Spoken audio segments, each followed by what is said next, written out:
40 points de base, la République démocratique du Congo peut se targuer de les avoir gagnés en l'espace d'une année. Une note favorable qui place le pays dans une dynamique économique positive. De bon augure pour la deuxième édition de la conférence Risque Pays. Elle s'est tenue à Kinshasa. En 2022, l'agence de notation panafricaine Bloomfield avait placé le pays à 5,1. 12 mois plus tard, la note est passée à 5,5. Une manière de transformer l'essai reste à l'inscrire dans la durée. Comment ?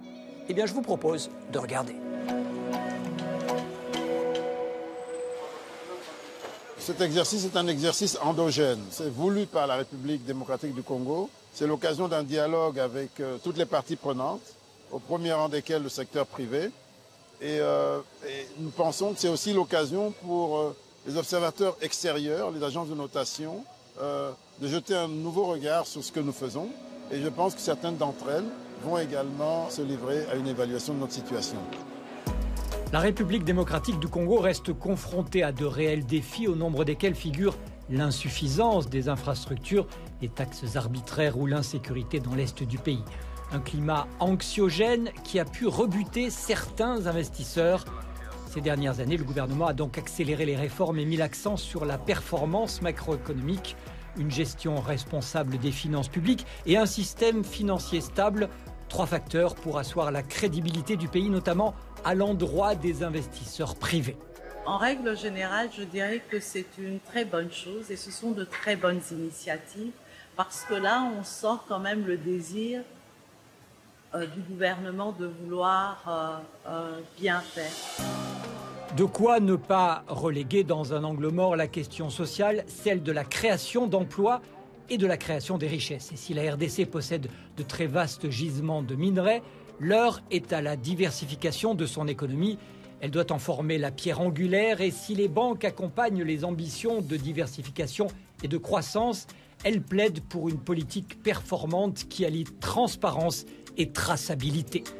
Le défi majeur, c'est un défi de transparence, un défi de traçabilité, de produits qui sont exportés. Et donc nous, les banques, nous venons nous greffer à ce marché-là. Et donc nous avons aussi besoin d'un soutien de l'État qui doit assurer cette transparence et cette traçabilité pour nous permettre d'assurer un financement adéquat. Fruit d'une coopération turco-congolaise, le nouveau centre financier de Kinshasa sera inauguré en décembre prochain. Il relève de cette nouvelle chaîne de valeur. 5 tours, un centre de congrès, 90 000 mètres carrés, un investissement supérieur à 300 millions de dollars américains, des services interconnectés qui concentreront plusieurs opérations en un seul endroit pour optimiser les services du ministère du Budget et celui des Finances. Ces alliances publiques-privées modèlent la future architecture financière et urbaine de la capitale congolaise.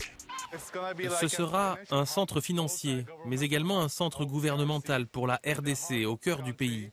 Nous avons aussi un projet d'aéroport à Kinshasa. Cet aéroport sera le hub de l'Afrique centrale, avec une capacité de 8 millions de passagers et avec l'un des plus grands terminaux de fret de toute l'Afrique continentale. De plus, je peux mentionner le projet Arena. Ce sont les installations sportives que nous construisons ici.